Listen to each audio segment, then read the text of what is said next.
जब टारगेट होगा तब हमें 3 गुना मिलेगा, 3 गुना लगान over 1000 trades, right. If you are maintaining 1:3 का risk to reward, definitely you will gonna be profitable. और कोई रॉकेट साइंस है नहीं, ठीक है। तो आपकी रिस्क मैनेजमेंट आ गई एंड आपकी मनी मैनेजमेंट भी आ गई। तो जब भी ये 2 चीज़ें आ जाती है, अपने आप प्रॉफिट दिखने लगता है। नमस्कार दोस्तों, आपका स्वागत है निफ्टी 50 की एक नई एनालिसिस में।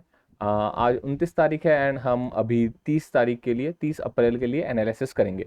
अभी अगर डेली चार्ट आप देखोगे तो एक रफली पैरेलल चैनल में बहुत दिनों से हम ट्रैवल कर रहे हैं। मतलब अप्रॉक्सीमेटली आप पकड़ लो 15 जनवरी से लेके, ठीक है, 15 जनवरी से लेके आज तक की भी प्राइस देखोगे आप, तो आपको इसी प्राइस, इसी रेंज में बेसिकली प्राइस दिखेगी, ठीक है। तो इसका मतलब क्या है, definitely market is in volatile stage. अच्छी खासी बड़ी पैरेलल चैनल है एंड अगर आप इस पैरेलल चैनल को भी ढंग से देखोगे तो ऐसा क्लीन नहीं है कि नीचे आ रहा है, ऊपर जा रहा है, नीचे फिर से आ रहा है, ऊपर जा रहा है, नीचे फिर से जा रहा है। ये जो 2 पॉइंट्स है, ये जो 2 भी लाइंस बनी है पैरेलल लाइंस, उनके तरफ मार्केट को जाते वक्त भी बहुत सारे हर्डल्स आ रहे हैं या बहुत सारी वोलेटिलिटी आपको दिखाई देगी। मतलब ये पैरेलल चैनल बना तो है, बट इस पैरेलल चैनल की तरफ भी जो ट्रैवल करने का मार्केट का तरीका है वो भी बहुत ज़्यादा वोलेटाइल है। इधर आप देख सकते हो, ऊपर गया, नीचे आया, ऊपर गया, नीचे आया, ऊपर आया एंड इस पॉइंट को टच किया एंड एकदम से कंटिन्यूअस कैंडल्स, रेड कैंडल्स बनाता हुआ नीचे वाले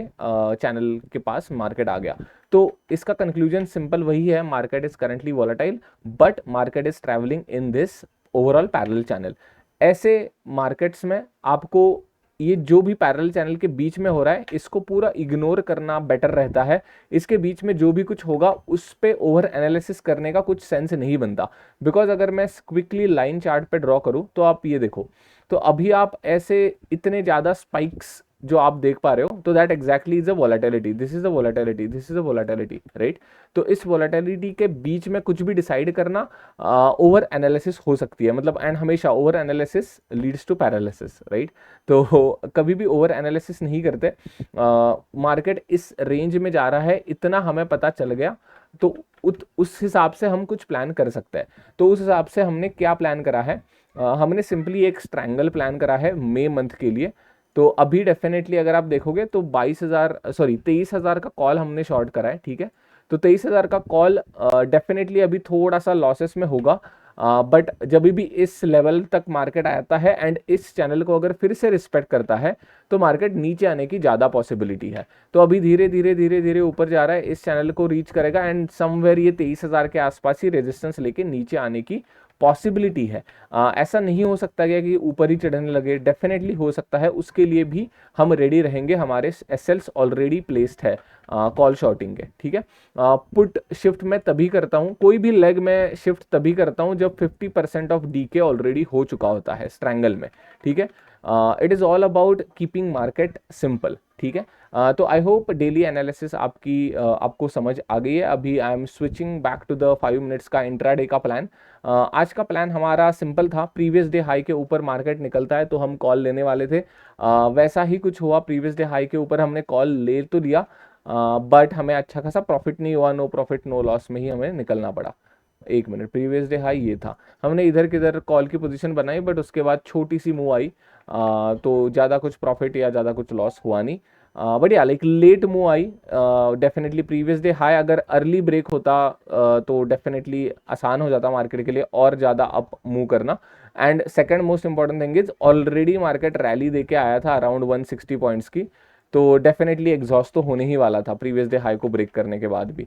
तो वैसा ही होता है हमेशा, लाइक हमारी सिस्टम, हमारे रूल्स के हिसाब से प्रॉफिट होता ही है, ऐसा नहीं है। बट ऐसे केसेस में अगर मैं यूजुअली 5 लॉट से ट्रेड करता हूँ तो यूजुअली मैं एक ही लॉट इधर पंच इन करता हूँ। तो होता क्या है, ऑलरेडी मुझे पता है कि यार ये प्रीवियस डे हाई है, मेरे रूल के हिसाब से प्रीवियस डे हाई के ऊपर क्लोजिंग मिली तो उस कैंडल के हाई के ऊपर मैं एंट्री ले लेता हूँ, तो that is my rule. But definitely market मुझे ये बता रहा है कि मैं ऑलरेडी 160 पॉइंट्स की रैली देके आ रहा हूँ, तो डेफिनेटली प्रोबेबिलिटी कम होने वाली थी उस ट्रेड की, तो ऑलरेडी मैं कम क्वांटिटी के साथ ही ट्रेड करता हूँ ऐसे सेटअप्स के लिए। ऑन दी अदर हैंड अगर आप इधर देखोगे तो ये प्रीवियस डे क्लोज था, इसके ऊपर अगर मार्केट फिर से, सॉरी प्रीवियस डे लो था, गैप डाउन खुलने के बाद भी प्रीवियस डे लो को रिक्लेम कर रहा है मार्केट, देन इमीडिएटली कॉल की पोजीशन बनती थी।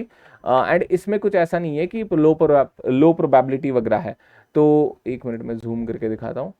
तो इस ट्रेड में कुछ ऐसे लो प्रोबेबिलिटी जैसा नहीं था, तो मैं ऐसे ट्रेड्स में फुल क्वांटिटी के साथ बैठ के ये पॉइंट्स कैप्चर करने की कोशिश करता हूँ।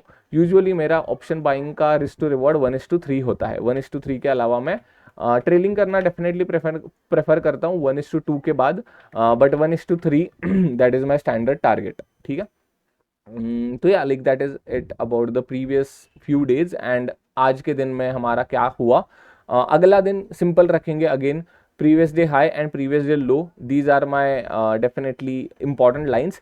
मेजर चीज अभी वही हो जाती है, इतनी बड़ी जब रेंज बन जाती है, कितनी बड़ी रेंज है देखते हैं अप्रॉक्सीमेटली, अभी देखो ऑलमोस्ट 1% की रेंज है, तो डेफिनेटली टफ होगा, हमारी प्रोबेबिलिटी कम होगी। जितनी बड़ी रेंज होगी प्रीवियस डे की उतनी मेरी प्रोबेबिलिटी कम है, तो डेफिनेटली कल भी मैं कम क्वांटिटीज के साथ ही ट्रेड करूंगा। एंड जितनी नैरो ये रेंज होगी उतनी प्रोबेबिलिटी ज़्यादा होगी इसके ब्रेकआउट के बाद मेरे ट्रेड सक्सेसफुल होने की।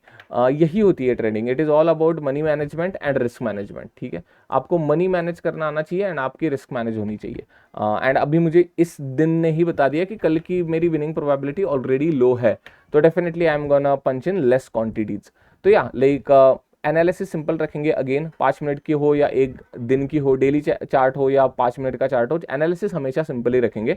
इसके ऊपर जाना है तो कोई भी 5 मिनट की कैंडल क्लोज करती है उसके हाई के ऊपर एंट्री लेते हैं हम लोग। 30 पॉइंट का एसएल होता है, 90 पॉइंट का टारगेट होता है। ठीक है, जब टारगेट होगा तब हमें 3 गुना मिलेगा, 3 गुना लगान तो वही थॉट प्रोसेस होती है। And same goes for down side as well, by any chance gap down खुलते हैं हम लोग एंड सीधा इसको नीचे ब्रेक करते हैं, तो डेफिनेटली हम सिमिलर थॉट प्रोसेस के साथ इस कैंडल का लो के ऊपर, इस कैंडल के लो के ऊपर एंट्री लेंगे। 30 रुपए का एसएल एंड 90 रुपए की हमारी टारगेट होगी। ठीक है, टारगेट प्राइस होगी। ठीक है, तो सिंपल है, इतना सिंपल रखता हूं मैं ट्रेडिंग को, आप भी रखने की कोशिश करना। Over 1000 trades right, if you are maintaining 1:3 का risk to reward, definitely you will gonna be profitable, और कोई रॉकेट साइंस है नहीं। एंड उसमें स्पाइस तभी ऐड होता है, उसमें आरओआई आपका तभी बढ़ता है जब आप कुछ ऐसा डिटेक्ट कर लोगे कि कल मेरी प्रोबेबिलिटी ऑलरेडी कम होने वाली है, तो मैं कम क्वांटिटी के साथ ट्रेड करूंगा। As simple is that. ठीक है, तो आपकी रिस्क मैनेजमेंट आ गई एंड आपकी मनी मैनेजमेंट भी आ गई, तो जब भी ये दो चीजें आ जाती है अपने आप प्रॉफिट दिखने लगता है। ठीक है, यही है मार्केट। ऑब्वियसली अभी 1:3 के लिए इमोशंस कंट्रोल करना एंड ऑल दैट स्टफ, वो तो आएगा ही आएगा, वो तो प्रैक्टिस के बाद ही आएगा। ठीक है, अगर इसको ब्रेक करने के बाद आप तुरंत 1:2 पे या 1:1 पे ही एग्जिट ले रहे हो, देन डेफिनेटली आपको लॉन्गर रन में प्रॉफिट्स नहीं दिखने वाले, बिकॉज ऑप्शन बाइंग हो या कोई भी हो, आपकी विन प्रोबेबिलिटी 25% ही होने वाली है। 25% या मैक्स टू मैक्स 40%। मेरी तो इतनी ही होती है ऑनेस्टली, मैं बहुत सारे लॉसेस लेता हूँ, बट जब भी मैं जीतता हूँ, जब भी मुझे प्रॉफिट होता है, तब मैं कोशिश करता हूँ कि बड़ा प्रॉफिट हो। ठीक है, यही मेरी एज है। लाइक विन प्रोबेबिलिटी से मैटर मैं करता हूँ risk to reward and money management. ठीक है, तो yeah like that is it for 5 minute analysis and 1 day analysis. Please hit like and subscribe to my channel, that will help my channel to grow. तो yeah all the best, please hit like and subscribe to the channel. Bye bye.